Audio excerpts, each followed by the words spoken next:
नमस्कार दोस्तों, स्वागत है आपका हमारे YouTube चैनल पर, जिस पर मैं आपको बताऊंगी कि किस तरह एक लौंग से प्रचंड वशीकरण किया जाए।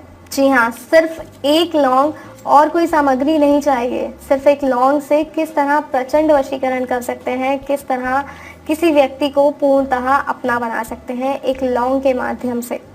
तो आइए मैं आपको बताती हूँ कि आखिर करना क्या है। हमें सिर्फ एक लौंग लेनी है और इस एक लौंग को हमें अपने मुंह में दबा कर रखना है।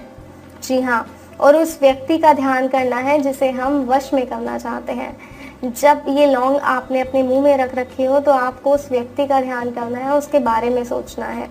जी हाँ, आप उस व्यक्ति के बारे में सोचिए जब आप ये लौंग अपने मुंह में रखेंगे, और जब आप ये लौंग अपने मुंह से निकालेंगे वो व्यक्ति आपकी बोली बोलने लगेगा। जी हाँ, कुछ ऐसा ही असरदार वशीकरण है ये। जी हाँ, ये शक्तिशाली वशीकरण है। सिर्फ एक लौंग से प्रचंड वशीकरण है ये। तो इस विधि को अपनाइए और एक लौंग के माध्यम से किसी व्यक्ति को अपना बनाइए, किसी को इस हद तक अपना बनाइए कि वो आपके दूर जाने के नाम से ही कांप जाए।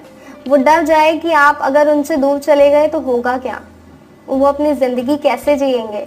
जी हाँ, इतना प्रचंड वशीकरण है ये। तो इसे करने से पहले ये ज़रूर सोच लीजिएगा कि आप उस व्यक्ति को वश में करना ही चाहते हैं, तभी इस विधि का प्रयोग कीजिएगा, तभी इस वशीकरण को अपनाइएगा।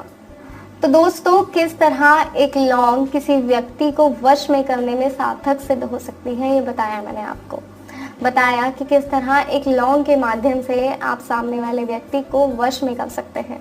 लेकिन इन सब की भी एक शर्त होती है, इस वशीकरण की भी एक शर्त है। अगर इस शर्त को आप मानेंगे तभी ये वशीकरण सार्थक सिद्ध होगा। और वो शर्त ये है कि इसके बारे में आपको किसी को बताना नहीं है। एक लौंग आपको मुंह में रखनी है, लेकिन इसकी जानकारी किसी को नहीं होनी चाहिए। किसी को ये नहीं पता चलना चाहिए कि आपके मुंह में एक लौंग है, क्योंकि अगर इसकी जानकारी किसी को हो गई तो ये वशीकरण सार्थक नहीं होगा, मतलब ये वशीकरण काम ही नहीं करेगा। तो इसलिए इस बात का ध्यान रखिएगा कि इसके बारे में किसी को कोई भी जानकारी ना हो, क्योंकि अगर जानकारी हो गई तो वशीकरण अपना असर नहीं दिखा पाएगा और आपको लगेगा कि ये तरीका गलत है, बल्कि ये तरीका सही है, लेकिन आपका इसके बारे में चर्चा करना या किसी को जानकारी देना ये गलत है। दर्शकों, वशीकरण अपना असर तभी दिखा पाता है जब इसके बारे में किसी से जिक्र ना किया जाए, इसके बारे में किसी से कोई बात ना की जाए, किसी को बताया ना जाए कि हम ऐसा कोई वशीकरण करना चाह रहे हैं या किसी व्यक्ति को अपने वश में करने की सोच रहे हैं। अगर आप ऐसा बता देंगे और उसके बाद ये वशीकरण करते हैं तो ये वशीकरण कभी भी सार्थक सिद्ध नहीं होंगे। तो इसलिए कोई भी विधि अपनाने से पहले इस बात का खास तौर पर ध्यान रखिएगा कि वशीकरण करने से पहले, खासकर ये विधि अपनाने से पहले आपको ध्यान रखना है कि आपको इसका जिक्र नहीं करना है, किसी से कोई बात नहीं करनी है। बस अपने मन में ठान लीजिए, उस व्यक्ति का ध्यान कीजिए और वशीकरण हो गया। इतना सिंपल वशीकरण है कि आप किसी को भी कभी भी अपना बना सकते हैं। कोई और समस्या है, कोई जानकारी चाहते हैं तो स्क्रीन पे जो नंबर दिखाया गया उस नंबर पे कॉल कीजिए, बात कीजिए।